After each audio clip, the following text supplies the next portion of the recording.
Mija Čorak-Slavenska, posthumno, 1916. do 2002.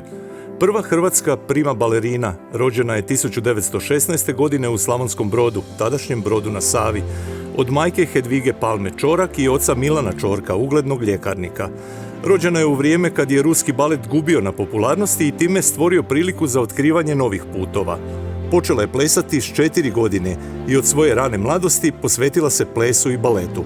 Stručnu poduku u baletu dobiva najprije u Zagrebu, a studij plesa nastavlja u Beču. S 12 godina počela je raditi samostalne programe i nastupati na plesnim solo večerima.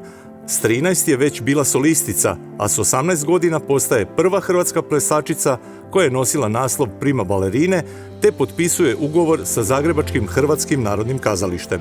Nastupa u Pariškoj operi i Monte Carlu, gdje se pridružuje čuvenom ruskom baletu Mjasinova i nastupa na pozornicama brojnih gradova širom svijeta, a trogodišnju svjetsku turneju završava u Americi 1941. godine, gdje niže uspjeh za uspjehom kao prima balerina u svjetski poznatom Metropolitanu.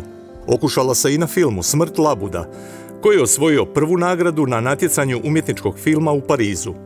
Nakon Drugog svjetskog rata Mija se udaje za Kurta Neumana, austrijskog glumca s kojim ima jedno dijete, kćer Mariju. U New Yorku 1960. godine otvara baletni studio te se sve više posvećuje pedagoškom radu. Nakon 3 godine, 1963. konačno napušta kazališne daske i do početka 80-ih predaje na Kalifornijskom sveučilištu, nakon čega odlazi u mirovinu.